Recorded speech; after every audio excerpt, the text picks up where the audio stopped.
The ancient John Deere tractor sputtered its last breath as smoke billowed from beneath its sun-faded hood. Like everything else on this forgotten patch of Missouri soil, it was dying slowly, stubbornly, with a dignity that modern things lacked. The man wiped 65 years of calluses across his weathered face and gazed across fields that had borne his family's name for 4 generations. Foreclosure notices didn't care about history. Banks didn't bargain with drought, and sons who'd fled to glass towers in faraway cities didn't answer calls when the land that shaped them started washing away. Some debts can't be paid with money, some losses cut deeper than property lines, and some strangers, the ones who arrive unexpectedly in the current of a flooded creek, change everything. In 60 days, this land would belong to someone else, unless fate, in its twisted mercy, had finally sent a miracle disguised as disaster. Jackson Harmon squinted against the morning sun as it broke through the clouds, casting long shadows across his waterlogged fields. The rains had finally stopped after 3 days of relentless downpour, but Maple Creek had swollen beyond its banks, threatening the eastern edge of his cornfields. At 65, his body protested every movement with a symphony of creaks and pops, reminders of decades of physical labor and the shrapnel still embedded in his left leg, souvenirs from a jungle half a world away and half a lifetime ago. Damn flood control shot to hell, he muttered, surveying the damaged earthen dam that had protected his fields for nearly 40 years. The muddy water churned angrily around the breach, widening it with each passing minute. If he didn't shore it up soon, he'd lose another 10 acres to erosion. Jackson maneuvered his ancient Ford pickup as close as he dared to the creek's edge and began unloading sandbags he'd prepared before dawn. His weathered hands, mapped with calluses and age spots, worked with practiced efficiency despite the arthritis that had settled into his joints like unwelcome tenants. The sky above had cleared to a perfect Missouri blue, deceptively peaceful after the violence of the storm. He was halfway through the task when he heard a sound that didn't belong among the rural symphony of flowing water and morning birdsong.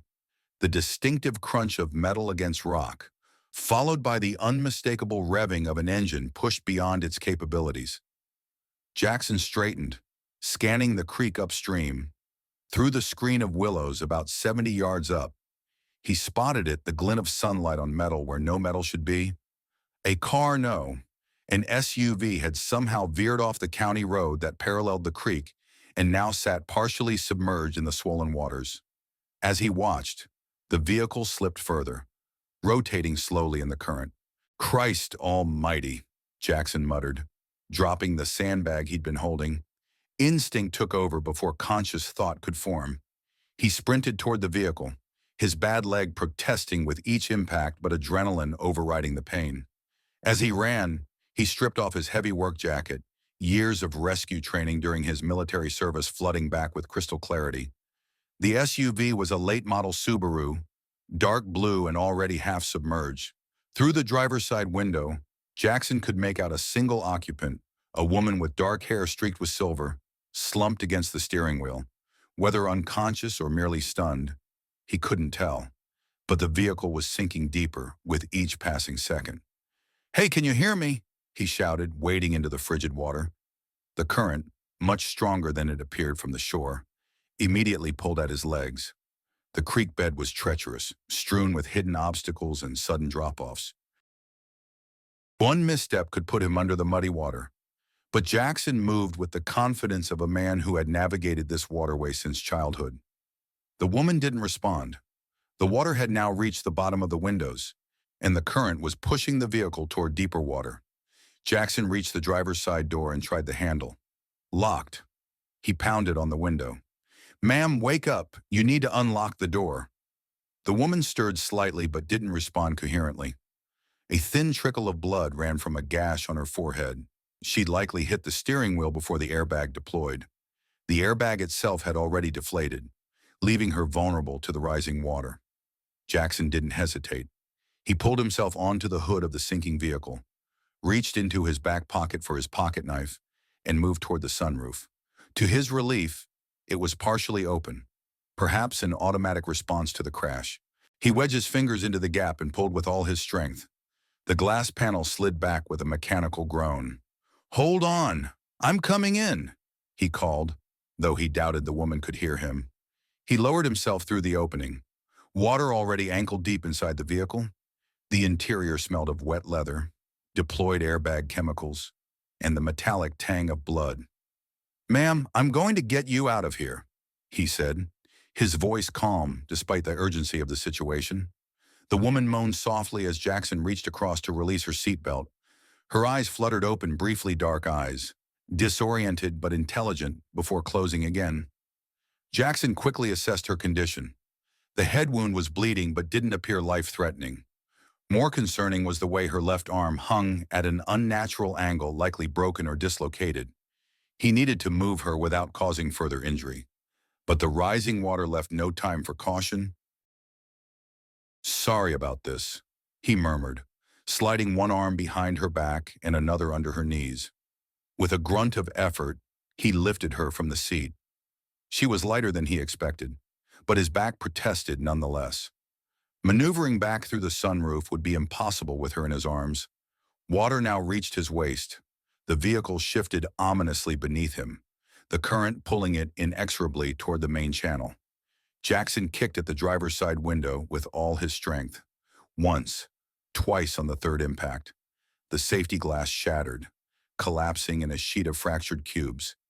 He turned to shield the woman from the broken glass and maneuvered her through the opening, trying to keep her injured arms stabilized against his chest. The current immediately grabbed them, threatening to pull them under. Jackson planted his feet firmly against the submerged door frame and pushed off, propelling them away from the sinking vehicle. The frigid water shocked his system, but decades of swimming in this creek had prepared him for its temperament. He kept the woman's head above water with one arm, while using the other to navigate toward the shore, working with the current rather than fighting it directly. His boots found purchase on the muddy bank, and he dragged himself and his burden onto solid ground. The woman remained unconscious, her breathing shallow. Jackson laid her gently on a relatively dry patch of grass and immediately checked her vital signs.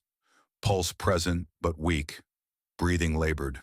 "Hang in there," he said, pulling his cell phone from his pocket.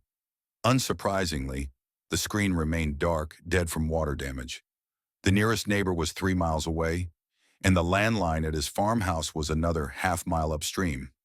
The woman's condition didn't allow for that kind of delay. Jackson placed 2 fingers on the side of her neck, monitoring her pulse while mentally calculating his options. The pulse suddenly weakened, then disappeared entirely. Without hesitation, Jackson tilted her head back, ensuring her airway was clear, and began chest compressions. His training from decades earlier took over 30 compressions, 2 rescue breaths. Repeat.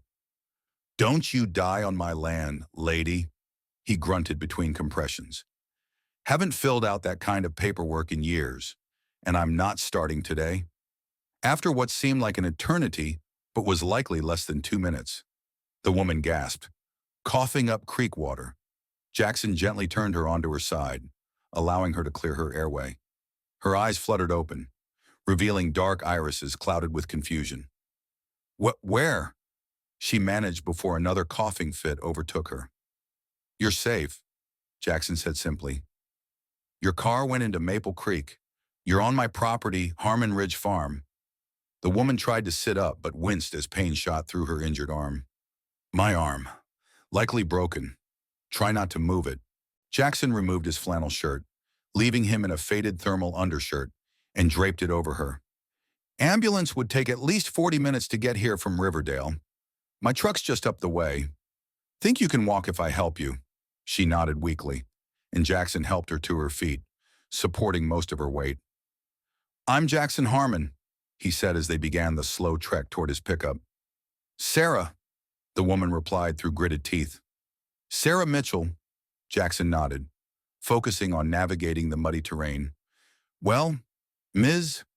Mitchell, you picked one hell of a spot for a drive." A weak smile flickered across her pale face. "Not exactly. By choice." She stumbled, and Jackson tightened his grip around her waist.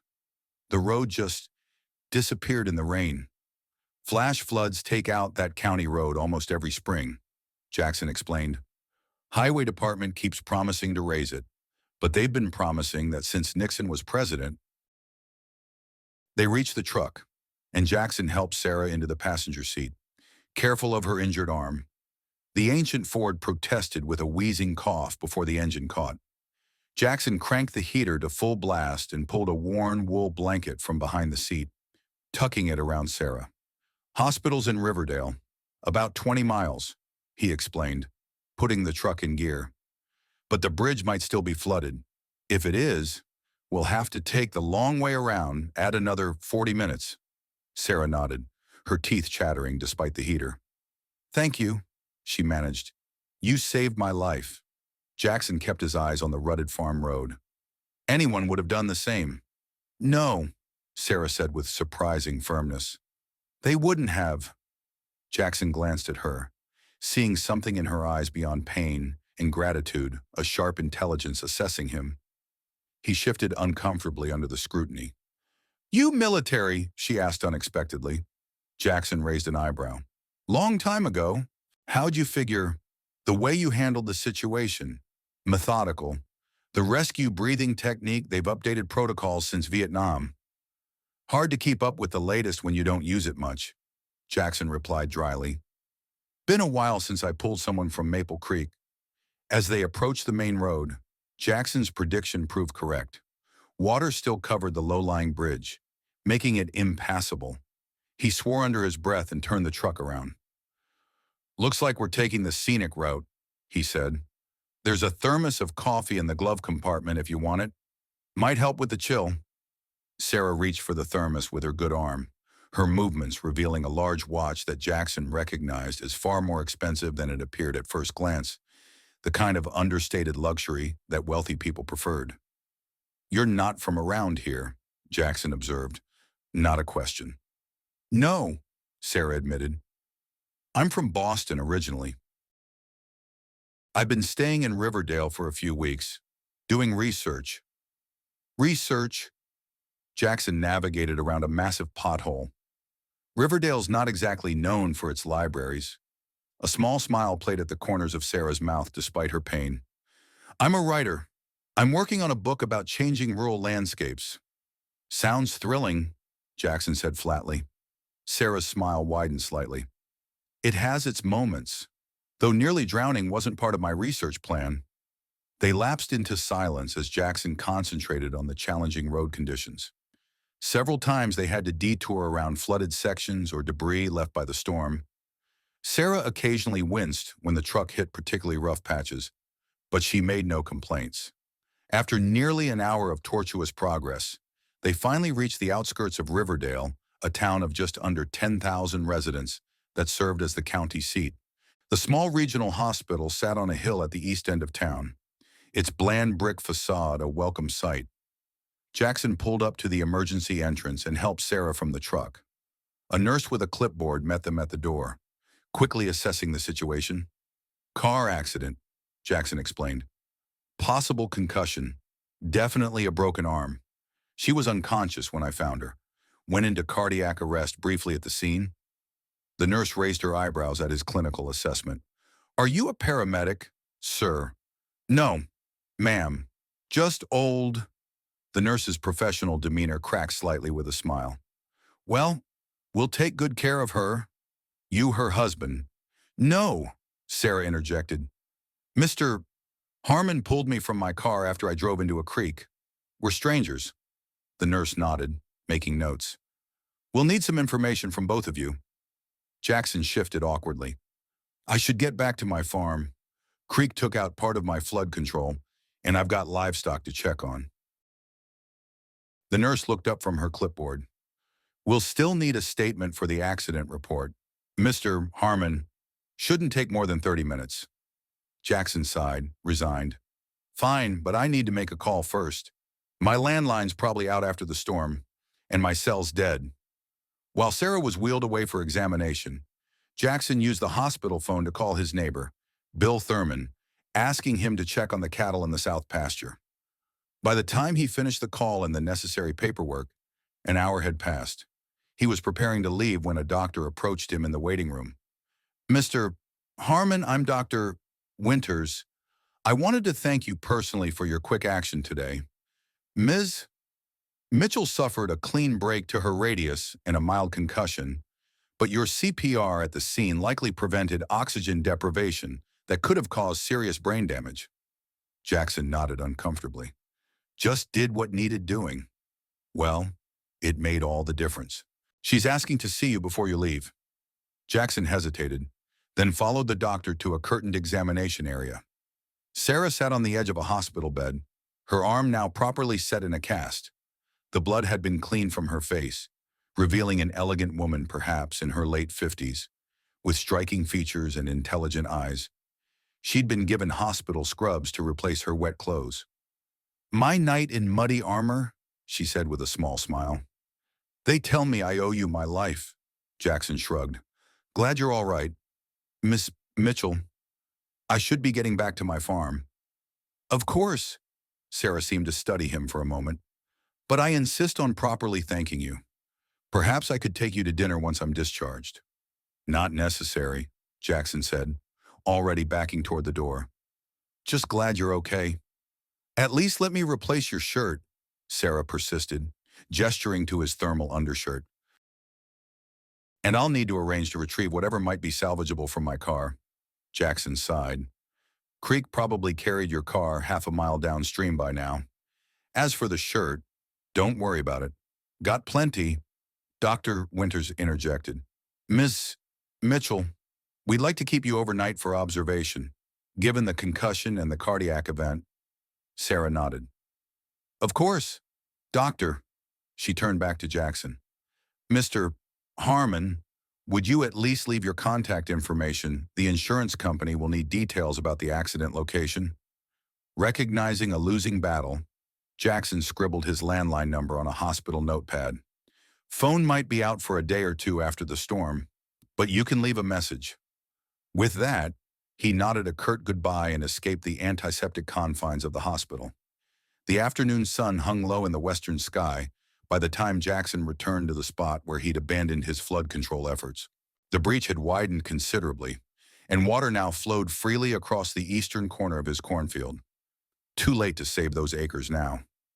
With a resigned sigh, he collected his scattered tools and the unused sandbags.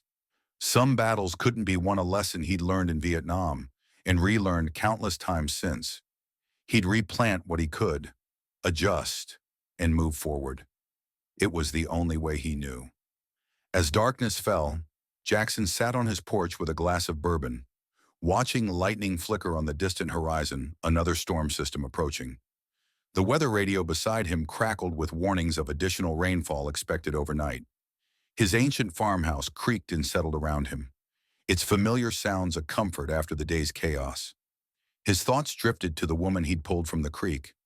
There had been something familiar about her, though he couldn't place it. Sarah Mitchell. The name tickled at his memory, but the connection remained elusive.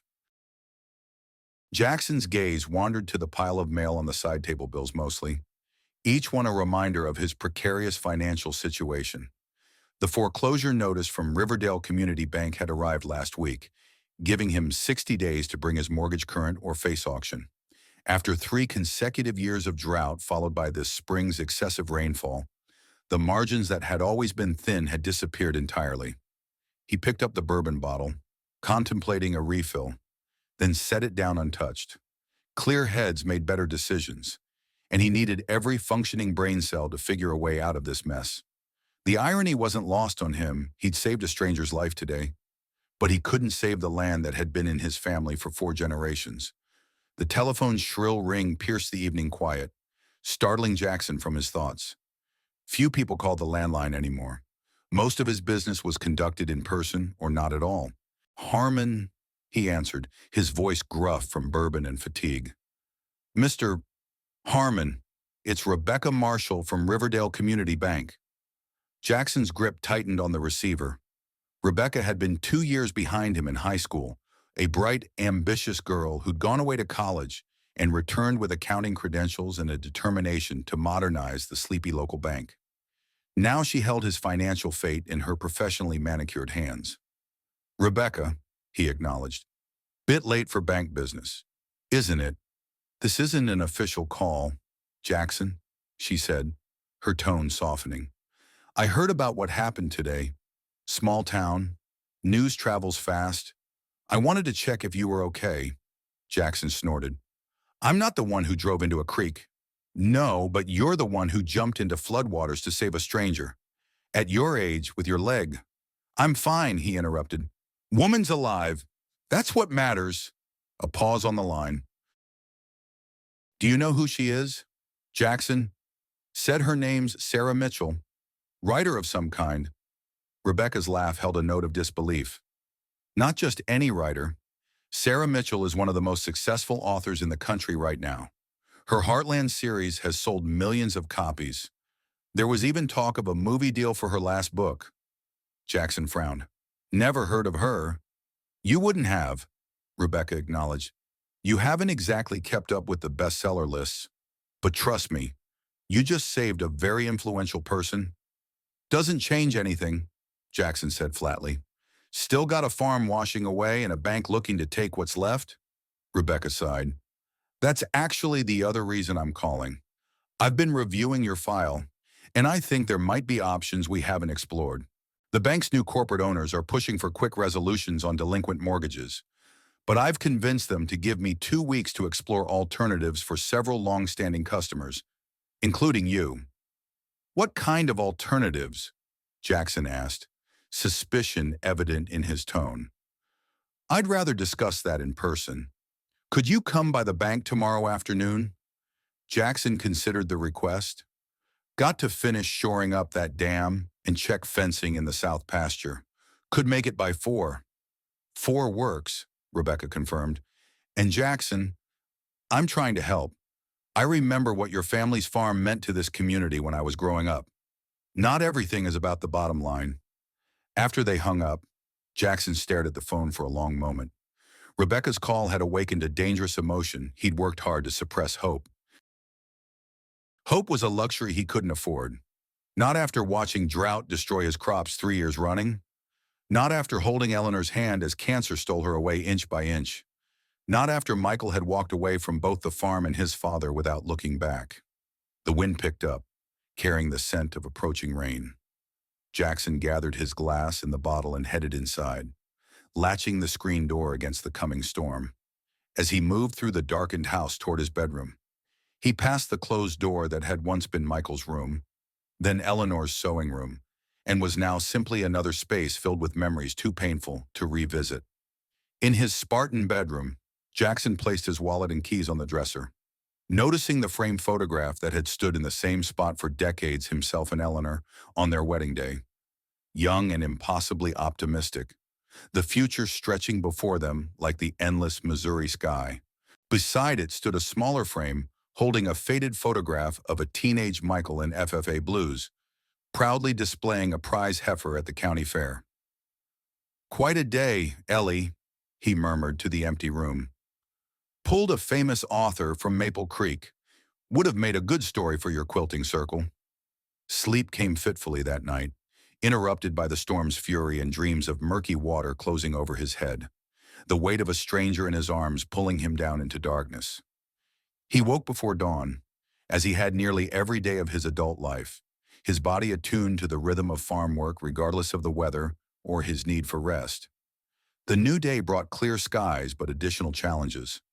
The storm had damaged fencing in the west pasture, allowing 3 of his beef cattle to wander dangerously close to the state highway. Jackson spent the morning rounding up the escaped animals and repairing the fence, his arthritic hands protesting every swing of the hammer. By early afternoon, he'd managed to shore up the damaged dam with the remaining sandbags, though he knew it was at best a temporary solution. A proper repair would require equipment he could no longer afford to rent and materials that stretched beyond his dwindling resources. The ancient John Deere tractor that had belonged to his father sputtered ominously as Jackson used it to haul debris from the fields. The machine had been reliable for decades, but parts were increasingly difficult to find, and the local mechanic had warned him during the last repair that the engine might not survive another major issue. Just hold together a little longer, old girl, Jackson muttered, patting the sun-faded green hood. "We'll get through this season somehow." As he guided the tractor back toward the equipment barn, Jackson noticed an unfamiliar vehicle coming up his long gravel driveway, a rental car by the looks of it, its pristine white exterior out of place against the muddy rural backdrop. He frowned, not expecting visitors and generally not welcoming of unannounced ones. The car stopped near the farmhouse, and Jackson watched with surprise as Sarah Mitchell emerged from the driver's side, her left arm in a sling, but otherwise appearing remarkably recovered from the previous day's ordeal. She wore simple jeans and a button-down shirt, her silver-streaked dark hair pulled back in a practical ponytail. She scanned the property until she spotted him on the tractor, then raised her good arm in greeting. Jackson sighed, directing the tractor toward the house. He'd hoped to avoid further interaction with the woman. Gratitude made people awkward, and he had neither the time nor the inclination for social niceties. "Ms. Mitchell," he acknowledged as he cut the tractor's engine. "Should you be driving with that arm?" Sarah smiled, the expression transforming her serious face. "It's my left arm. Fortunately, I'm right-handed. And the doctor cleared me this morning, though he wasn't thrilled about it." Jackson climbed down from the tractor, wiping his hands on a rag from his back pocket. "What brings you out here? Your car's probably halfway to the Mississippi by now." Actually, the sheriff's department located it about a quarter-mile downstream, wedged against a fallen tree. They're arranging to have it towed once the creek level drops further. She hesitated and then added, "But that's not why I'm here. I wanted to thank you properly for saving my life." Jackson shrugged uncomfortably. "Already said it wasn't necessary." Nevertheless, Sarah reached into the rental car and retrieved a package wrapped in simple brown paper. "A replacement for the shirt you sacrificed in my rescue." Jackson accepted the package reluctantly. "Wasn't necessary, but thank you." An awkward silence fell between them, broken only by the distant lowing of cattle and the rhythmic creaking of the windmill that had pumped water on the Harmon farm for generations. "Your farm is beautiful," Sarah said finally, gesturing toward the rolling fields that stretched toward the distant tree line. "How long has it been in your family?" "4 generations," Jackson replied, something in her genuine interest prompting a more detailed response than he'd intended. "My great-grandfather homesteaded the original 100 acres after the Civil War. My grandfather expanded it during the 20s, before the Depression hit. Been trying to hold on to it ever since." Sarah nodded, her gaze taking in the weathered barn, the equipment shed with its sagging roof, the ancient windmill, and the faded white farmhouse. To Jackson's surprise, her eyes held appreciation rather than pity. "It's becoming rare," she observed, "family farms with this kind of history. Most have been absorbed by corporate agriculture." Jackson studied her with newfound interest. "You really are researching rural landscapes." A smile played at the corners of her mouth. "Did you think I was making it up? Wouldn't be the first time someone from the city claimed interest in farming without knowing wheat from barley." Sarah laughed, a warm, genuine sound. "Fair enough. I grew up in rural Massachusetts before it became Boston suburbs. My father had an orchard, apples mostly, some peaches, nothing on this scale, but enough that I know the difference between hard work and hobby farming." Before Jackson could respond, a loud backfire from the direction of the equipment barn interrupted the conversation. Smoke began rising from the ancient tractor's engine compartment. "Damn it," Jackson muttered, already moving toward the machine. Sarah followed without invitation, maintaining a respectful distance as Jackson examined the smoking engine. "Fuel lines shot," he diagnosed grimly, just as flames began licking around the engine block. "Get back!" he shouted, looking around frantically for something to extinguish the growing fire. Sarah was already moving toward the nearby rain barrel, grabbing a bucket hanging on its rim.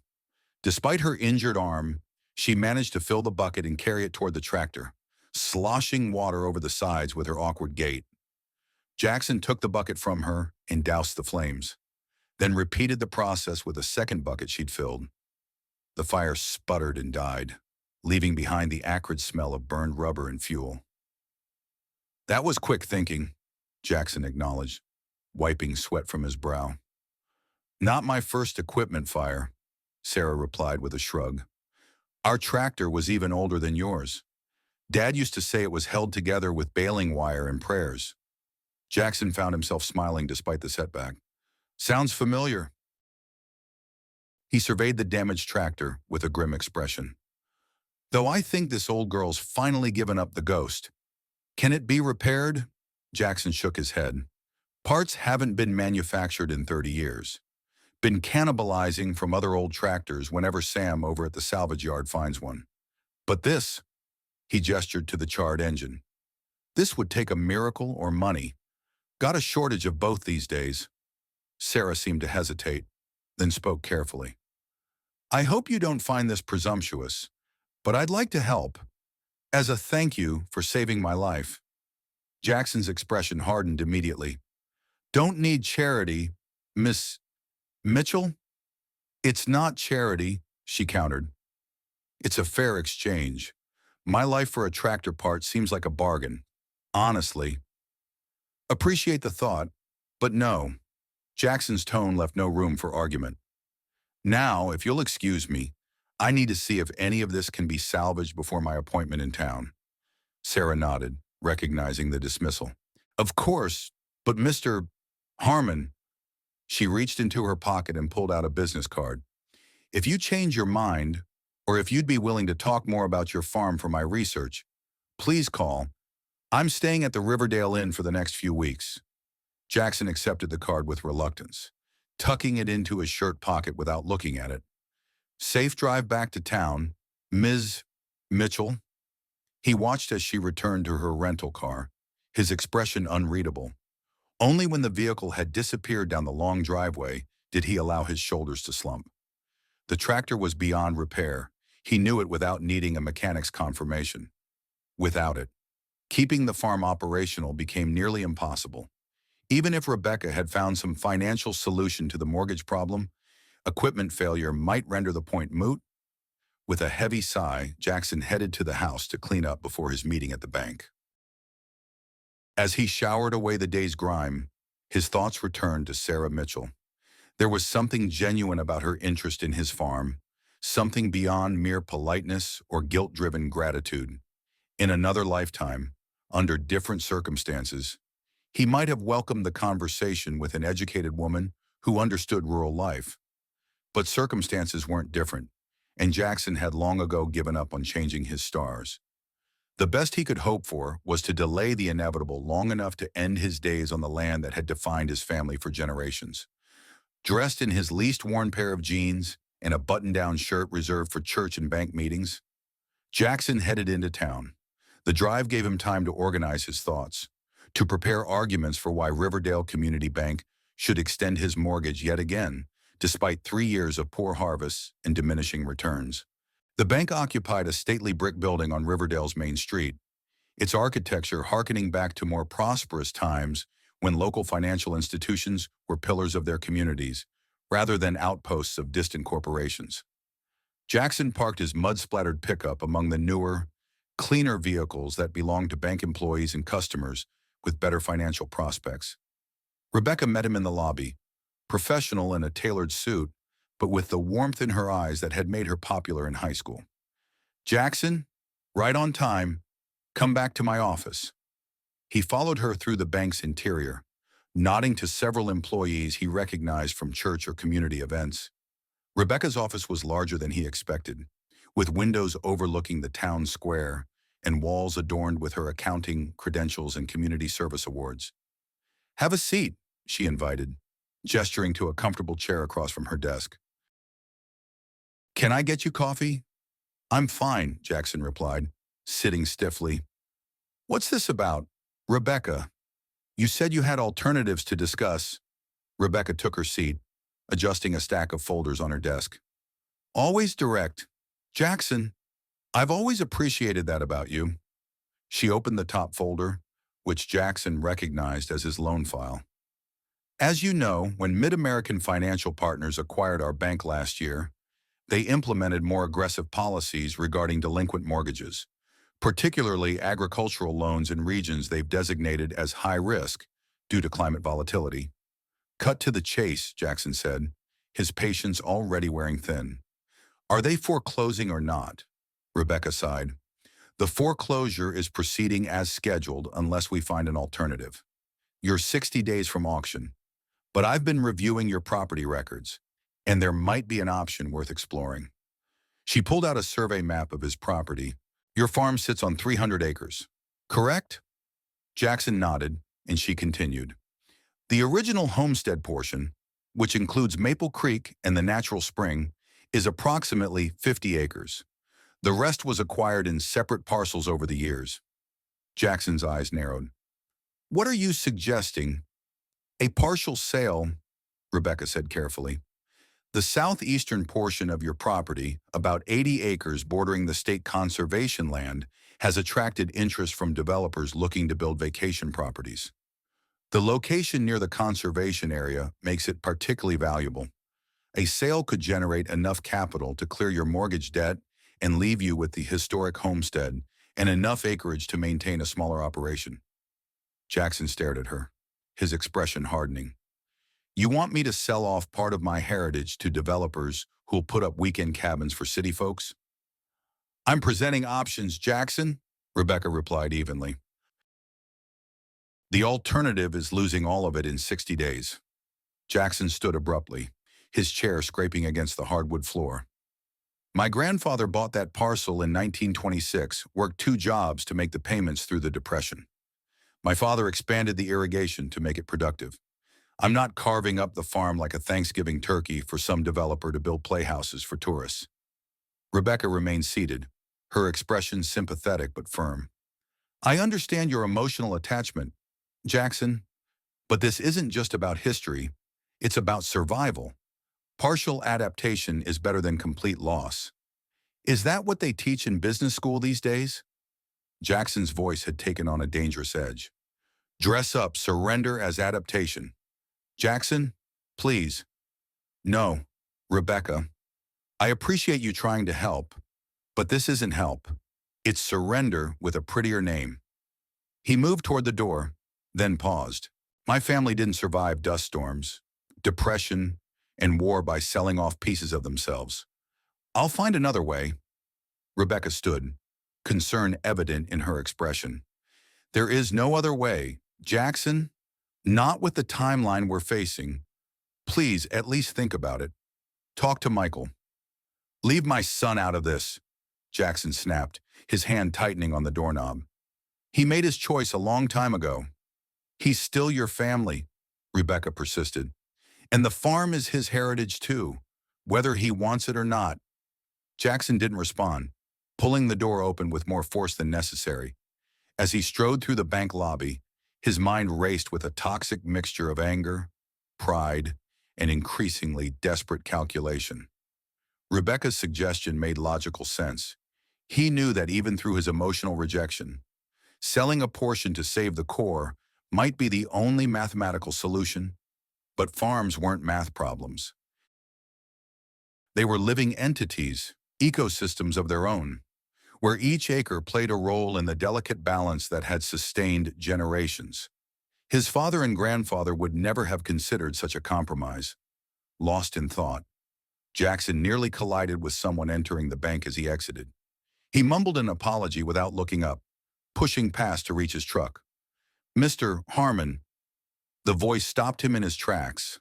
Sarah Mitchell stood on the bank steps, surprise evident in her expression. Is everything all right? Jackson struggled to compose himself. Fine, he managed, though his tone belied the word. Just finishing some business. Sarah studied him with the perceptive gaze he was beginning to recognize as a writer's tool, observing, analyzing, filing away details for future use. Bad news from the bank, she asked gently. Something in her tone, free of pity but rich with genuine concern, broke through his defenses. You could say that, he admitted. Turns out saving the farm might mean selling off pieces of it. Not much of a victory. Understanding dawned in Sarah's eyes. The foreclosure process has started. Jackson's eyebrows rose in surprise. How did you? I've been researching agricultural economics for my book, Sarah explained. The pattern is depressingly common across the Midwest. Banks that were once locally owned get acquired by larger financial institutions. Lending policies change. Family farms that weathered previous hardships suddenly find themselves unable to secure the extensions they need to survive temporary setbacks. Jackson stared at her, momentarily speechless. Her assessment was unnervingly accurate. "You really are doing research," he said finally. A small smile crossed Sarah's face. "I told you I was—" Her expression grew serious again. "How much time do you have?" 60 days, Jackson replied, surprising himself with his candor. "Unless I come up with around $150,000 to clear the arrears and penalties." Sarah nodded thoughtfully. "And the bank suggested selling part of the property, 80 acres, to developers who want to build vacation cabins." The disgust was evident in his voice. Before Sarah could respond, a pickup truck pulled into the bank parking lot, stopping abruptly near them. Bill Thurman, Jackson's nearest neighbor, leaned out the window, his expression urgent. "Jackson been trying to reach you. Your phone working. Line still down from the storm. What's wrong? Sheriff called me when he couldn't get you. Spotted some suspicious activity at your place when they were checking the creek. Looks like Delaney's boys might be casing your equipment barn." Jackson swore under his breath. The Delaney brothers had a reputation for stealing farm equipment and machinery parts to sell across state lines. With many farms struggling financially, thefts had increased in recent months. "I need to get back," Jackson said, already moving toward his truck. "I'll follow you," Sarah said decisively, heading toward her rental car. Jackson paused. "This isn't your problem, Ms. Mitchell." Sarah was already opening her car door. "I was on my way to interview you anyway. Might as well get some action scenes for the book." Before Jackson could object further, Bill called out, "Better hurry, Sheriff said they'd try to swing by, but they're dealing with flooding on the north side of the county." With a nod of resignation, Jackson climbed into his pickup. The day that had started with a foreclosure warning was now threatening to include robbery. As he pulled onto the main road with Sarah's rental car following, Jackson couldn't help but think that troubles, like spring storms in Missouri, never seemed to arrive alone. The 15-mile drive back to Harmon Ridge Farm took less than 20 minutes, with Jackson pushing his old truck harder than its worn engine appreciated. Through his rearview mirror, he could see Sarah keeping pace, her expression determined even from a distance. As they turned onto his long gravel driveway, Jackson immediately noticed what had alarmed the sheriff, a battered blue pickup parked partially hidden behind his equipment barn. A vehicle he recognized as belonging to Matt Delaney, the older and marginally smarter of the Delaney brothers. Jackson pulled his truck to a stop 100 yards from the barn, cutting the engine. Sarah parked beside him, rolling down her window with a questioning look. "Stay here," Jackson instructed firmly. "These guys are trouble. Matt's got a temper, and his brother Kevin's not right in the head. If they're stealing, they won't want witnesses." Sarah's expression hardened with stubborn determination. "I'm not sitting in the car while you confront thieves. I was a crime reporter in Boston for 15 years before I started writing books." Before Jackson could protest further, movement near the equipment barn caught his attention. Two figures emerged, carrying what appeared to be parts from his dismantled irrigation pump. The Delaney brothers had made themselves at home, apparently unconcerned about being caught on a property they believed to be unoccupied. "Damn it," Jackson muttered, reaching under his seat and retrieving an old but well-maintained shotgun. He checked that it was loaded, then turned to Sarah. "Stay behind me, at least, and if things go south, get in your car and drive to the Thurman Place First Farm east of here." To his surprise, Sarah nodded agreement, her earlier bravado tempered by the reality of the situation. "Should we call the sheriff?" "No cell service out here, and my landline's down," Jackson replied grimly. "It's just us." They exited their vehicles quietly, with Jackson leading the way toward the barn. The Delaneys, focused on loading their stolen goods, hadn't noticed their arrival. Jackson raised the shotgun to his shoulder as they approached. "That's far enough. Matt," he called out, his voice carrying across the farmyard. The Delaney brothers froze, then slowly turned to face him. Matt, a beefy man in his 40s with a perpetual scowl, raised his hand slightly. Kevin, younger and wirier, with the nervous energy of a meth user, let his hand drift toward his waistband. Keep your hands where I can see them. Kevin, Jackson warned, adjusting his aim slightly. I'm too old for a fair fight, which means I won't be giving you one. Easy, old man, Matt said, his tone falsely conciliatory. Just collecting some scrap you weren't using. Figured with the foreclosure coming, you wouldn't mind. News travels fast, Jackson remarked dryly. But last I checked, the property's still mine for at least 60 more days. And that irrigation pump you're stealing is very much in use. Kevin's eyes darted nervously between Jackson and Sarah, clearly trying to assess the threat level. Who's the lady your girlfriend? He snickered, revealing meth-ravaged teeth. I'm his biographer, Sarah replied smoothly, stepping forward despite Jackson's warning glance. I'm documenting Mr. Harmon's life, including this charming interaction. I have excellent recall for faces and details. The police find that very helpful. Matt's expression darkened. Listen, Harmon, we don't want trouble. We'll put the stuff back and be on our way. You'll put it back. All right, Jackson agreed. Then you'll fix what you broke, and then you'll get off my land and stay off. Kevin laughed, a high, unsettling sound. Or what? Old man, you gonna shoot us both? Sheriff won't like that much. He won't have to shoot you, came a new voice from behind them. All four turned to see Sheriff Tom Danvers approaching on foot from the far side of the barn, his deputy following close behind. But I'll be happy to arrest you both for trespassing and theft. The Delaney brothers deflated visibly at the sight of law enforcement. Matt kicked at the dirt in frustration, while Kevin's nervous energy increased, his hands twitching at his sides. Settle down, Kevin, the sheriff warned. Don't make this worse than it already is. As the deputy handcuffed the Delaneys, Sheriff Danvers approached Jackson, who had lowered his shotgun. Neighbor called it in, the sheriff explained. Said you might need backup. Good thing, too, these boys had a van waiting down by the creek access road, already loaded with equipment from the Petersons' place. Jackson nodded his thanks. Appreciate the response. Tom, didn't expect you to make it out with the flooding issues. Deputy Ramirez is handling the north side. The sheriff glanced curiously at Sarah. Ma'am, I don't believe we've met. Sarah Mitchell, she introduced herself, extending her hand. I'm a writer doing research in the area. Mr. Harmon has been kind enough to allow me to interview him about his farm. Recognition flickered in the sheriff's eyes. The author? My wife loves your books. She's got the whole Heartland series on her bedside table. Sarah smiled graciously. That's very kind. Please tell her I appreciate her support. While the deputy led the Delaney brothers to the patrol car, Sheriff Danvers turned back to Jackson. You'll need to come by the station tomorrow to file a formal complaint. And Jackson, I heard about the bank situation. I'm sorry. Jackson's jaw tightened. Nothing's decided yet.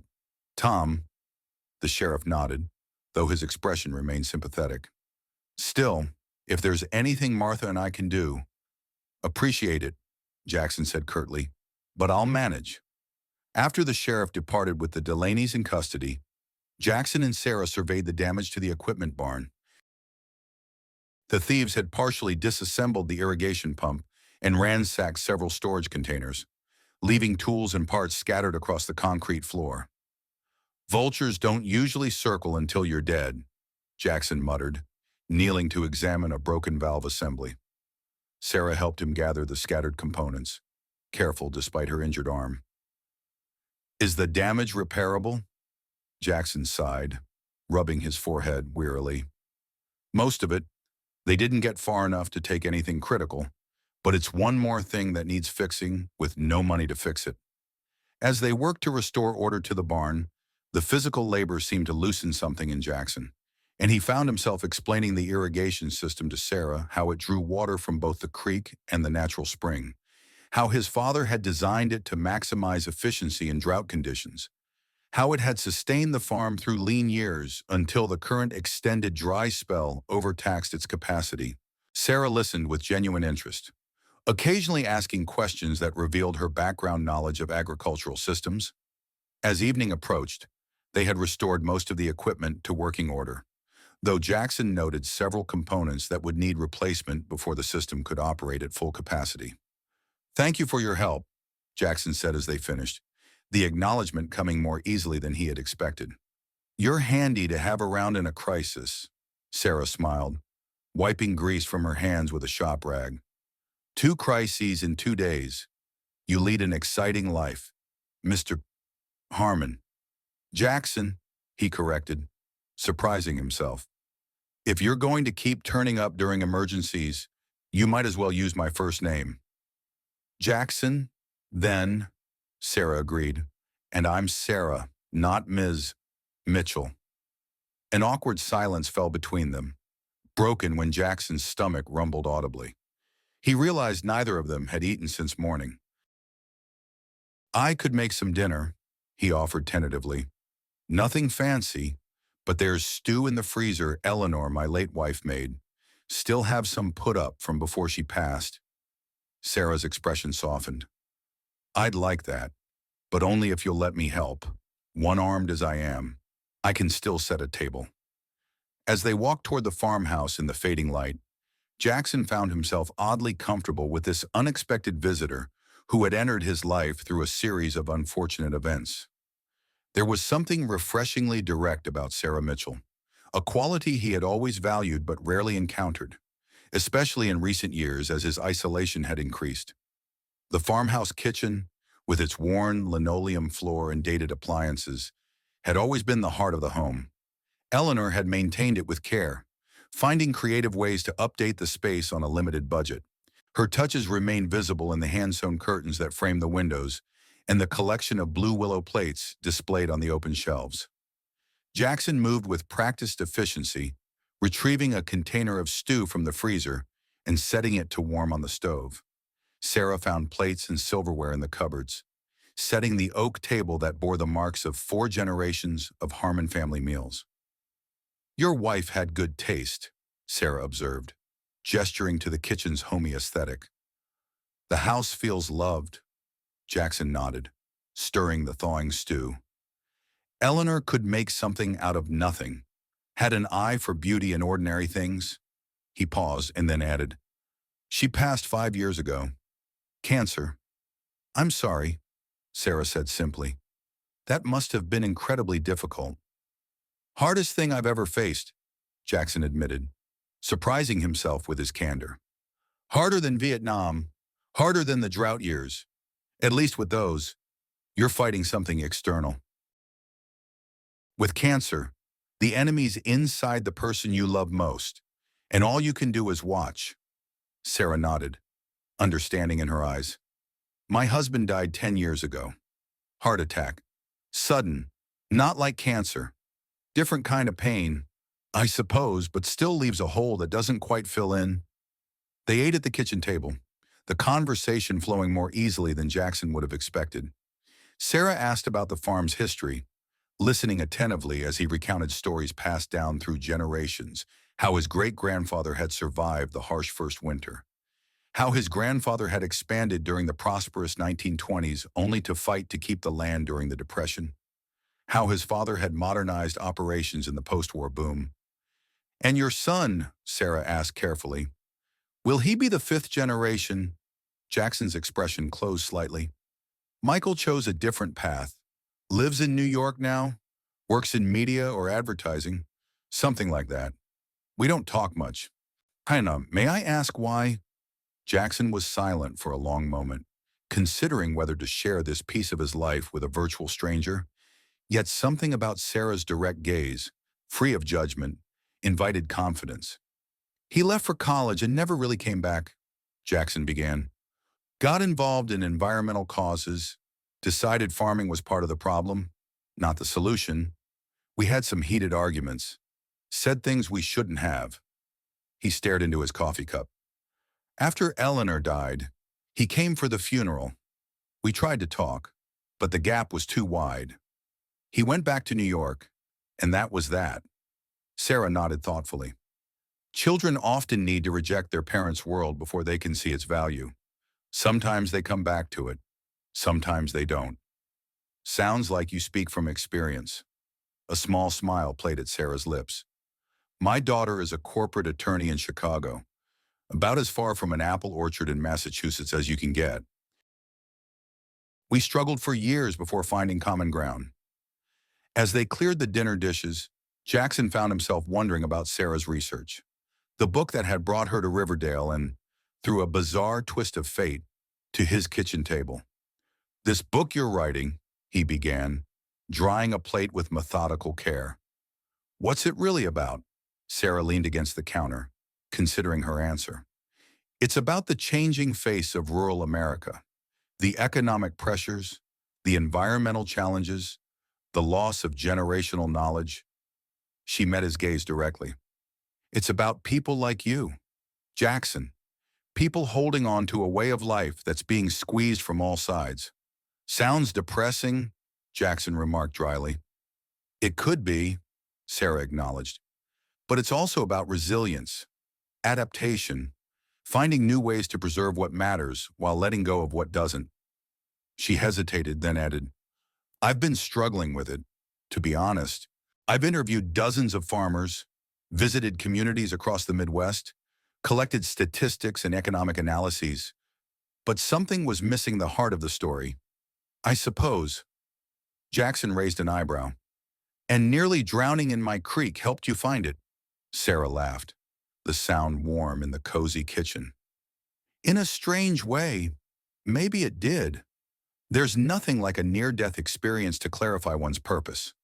Her expression grew serious. Jackson, would you consider letting me interview you properly for the book Your Family's History? Your experiences, your perspective on what's happening to family farms, it could add tremendous depth to the narrative. Jackson was silent, weighing the request. His natural inclination toward privacy warred with something else, a sense that perhaps his story, his family's story, deserved to be told before it was lost entirely. I'll think about it, he said finally. Can't promise more than that right now.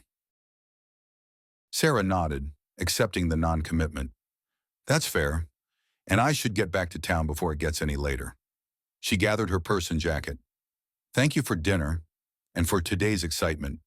Not quite what I expected when I set out this morning. Jackson walked her to her car. The spring evening cool but pleasant. The nearly full moon cast the farm in silver light, softening its worn edges and highlighting its enduring beauty. As Sarah prepared to leave, she turned to him with a thoughtful expression. You know, regardless of what happens with the bank, what you've built here matters. Jackson, the knowledge you carry, the connection to the land, that's something worth preserving, even if the form changes. Before Jackson could respond, the peaceful night was shattered by the sound of breaking glass from the direction of the equipment barn, followed by the unmistakable orange glow of flames. Fire! Jackson shouted, already running toward the barn. Call 911. Sarah reached for her cell phone, but as Jackson had warned earlier, there was no service. Without hesitation, she sprinted after him toward the growing blaze. The equipment barn's side window had been broken, and flames were rapidly spreading across the wooden structure. Through the smoke, Jackson could make out a dark figure running toward the tree line. Someone had deliberately set the fire, likely in retaliation for the Delaney's arrest. The irrigation equipment, Jackson coughed, moving toward the barn door. If it burns... Jackson, wait. Sarah grabbed his arm. It's too dangerous. But Jackson pulled away, his face set with determination. Without that equipment, the farm's finished anyway. Stay back. He disappeared into the smoke-filled barn before Sarah could stop him. Frantic, she looked around for anything that could help fight the fire. She spotted the water pump near the house and ran to it, praying it still worked after the Delaney's tampering. To her relief, the pump engaged when she threw the switch. Sarah grabbed the coiled hose nearby and dragged it toward the barn, fighting against her injured arm and the unwieldy weight of the water-filled hose. Inside the barn, Jackson navigated through blinding smoke, making his way to the critical irrigation controls. The heat was intense, flames already consuming the eastern wall and licking at the roof beams. He located the main control panel and began disconnecting it, knowing it would be impossible to replace if destroyed, his lungs burning. Jackson gathered the essential components in his arms and turned toward the exit, only to find his path blocked by a collapsing roof beam. The ancient timber, weakened by fire, gave way with a thunderous crack, crashing down mere feet from where he stood. Outside, Sarah had managed to direct a stream of water at the barn's entrance, trying to clear a path for Jackson's escape. "Jackson!" she screamed over the roar of the flames. "Where are you?" Through the smoke, she glimpsed movement Jackson, his shirt pulled over his mouth, carrying something bulky in his arms. He was trapped behind the fallen beam, searching for another way out. Sarah directed the hose at the beam, creating a temporary reduction in the flames. "There!" she shouted. "Try now." Jackson saw the opportunity and moved quickly, ducking under the smoldering beam and rushing toward the door. He emerged into the night air, coughing violently, his face blackened with soot but still clutching the irrigation controls. "We need to keep the fire from spreading to the house," he gasped, setting down his precious cargo.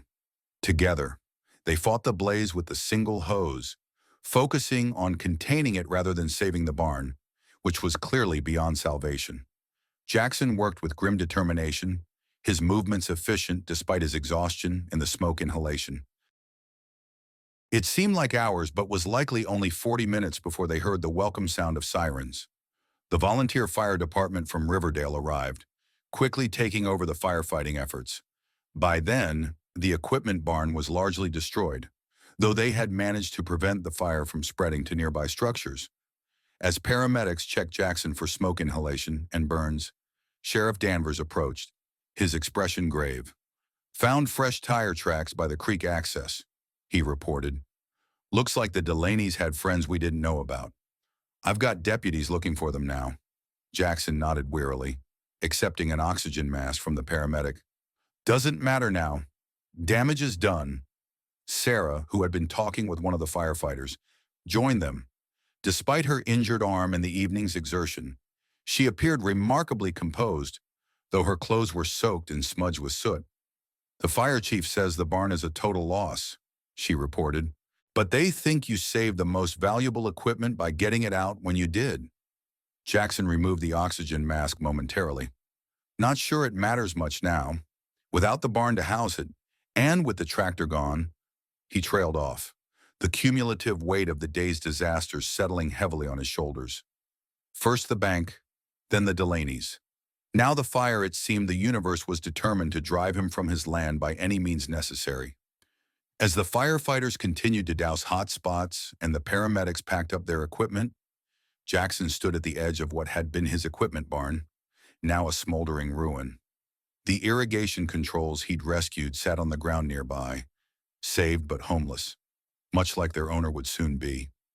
Sarah stood beside him in silent solidarity, understanding that no words could adequately address the magnitude of the loss. The moon continued its journey across the star-filled Missouri sky, indifferent to the human drama unfolding beneath it, just as it had witnessed countless disasters and triumphs on this land over generations. "I'll do the interview," Jackson said suddenly, his voice rough from smoke and emotion. "For your book, if my family's story ends with me, at least there should be a record of what was—" Sarah turned to him, surprise and gratitude in her expression. "Thank you. I promise to do it justice." Jackson nodded, his gaze still fixed on the ruined barn. "Come back tomorrow. There's something I want to show you first. Something that might change the story you're writing." Before Sarah could ask what he meant, Sheriff Danvers approached again. "Jackson, we can post a deputy overnight if you're concerned about more trouble." Jackson shook his head. "Not necessary. Tom, don't think there's much left to burn or steal at this point." As the emergency vehicles departed and quiet returned to Harmon Ridge Farm, Jackson faced the daunting prospect of salvaging what remained of his livelihood. The foreclosure clock continued to tick, now complicated by the loss of essential equipment and storage.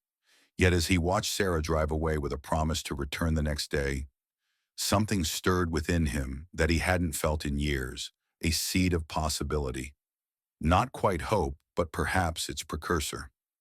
His story wasn't finished yet, and for the first time in a long while, someone was interested enough to listen. Jackson turned toward his farmhouse, the structure that had sheltered 5 generations of Harmons, including his own son, who had turned his back on this heritage. What would Michael think if he could see the farm now, teetering on the edge of oblivion? Would he care? Would he understand what was being lost? These questions followed Jackson inside as he cleaned the soot from his skin and collapsed into bed, exhaustion claiming him before he could dwell further on what the morning might bring. His last conscious thought was of Sarah Mitchell, the unlikely presence who had entered his life through disaster, but who might, through some twist of fate, help him preserve what mattered most, not the land itself, perhaps, but the story it contained. The natural spring still flows beneath the ancient oak, as it has for over 100 years. Its waters, hidden from outsiders but never from those who truly know this land, continue to nourish what matters most, not just crops, but memory, legacy, and the stubborn hope that refuses to be foreclosed. Jackson Harmon stands at the edge of his fields, watching the evening light paint everything in gold. Behind him, the charred remains of the equipment barns serve as a reminder of how quickly the work of generations can be reduced to ash. Yet beside him stands a woman whose words might preserve what flames and banks cannot destroy. Two strangers brought together by disaster now face the setting sun as reluctant allies. One carries the wisdom of soil and seasons in hands too proud to surrender. The other holds the power to ensure that even if the land changes hands, its story will not be forgotten. Sometimes rescue comes in unexpected forms. Sometimes salvation isn't about keeping what you have, but ensuring what you know doesn't die with you. And sometimes the most valuable inheritance isn't the land itself, but the courage to fight for what it represents, a way of life, vanishing like mist over morning fields, yet worth preserving in hearts that still remember what matters. What would you fight to save, even after everyone else called it a lost cause?